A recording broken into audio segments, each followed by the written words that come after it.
ಅಲಸ್ಯಂ ಅಮೃತಂ ವಿಷಂ ಎಂಬ ಗಾದೆ ಮಾತಿನ ಅರ್ಥ ಮತ್ತು ವಿಸ್ತರಣೆ ಹೀಗಿದೆ.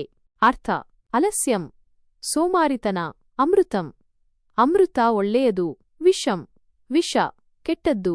ಸೋಮಾರಿತನವು ಅಮೃತದಂತಿದ್ದರೂ ಅದು ವಿಷದಂತೆ ಪರಿಣಾಮ ಬೀರುತ್ತದೆ.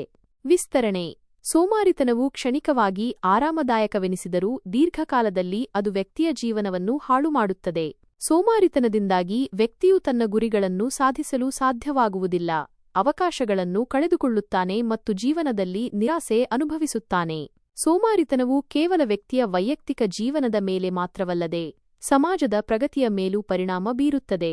ಪ್ರತಿಯೊಬ್ಬ ವ್ಯಕ್ತಿಯು ಸೋಮಾರಿತನವನ್ನು ತ್ಯಜಿಸಿ ಸಕ್ರಿಯವಾಗಿರಬೇಕು. ಪ್ರತಿಯೊಂದು ಕೆಲಸವನ್ನು ಮಾಡಲು ಒಂದು ಸಮಯವಿರುತ್ತದೆ, ಆ ಸಮಯವನ್ನು ಸದುಪಯೋಗಪಡಿಸಿಕೊಳ್ಳಬೇಕು. ಸೋಮಾರಿತನವನ್ನು ತ್ಯಜಿಸಿ ಶ್ರಮವಹಿಸಿ ಕೆಲಸ ಮಾಡಿದರೆ ಯಶಸ್ಸು ಖಂಡಿತ ಸಿಗುತ್ತದೆ. ಉದಾಹರಣೆ: ವಿದ್ಯಾರ್ಥಿಯೊಬ್ಬನು ಪರೀಕ್ಷೆಗೆ ಓದಲು ಸೋಮಾರಿತನ ಮಾಡಿದರೆ ಅವನು ಪರೀಕ್ಷೆಯಲ್ಲಿ ಅನುತ್ತೀರ್ಣನಾಗುತ್ತಾನೆ.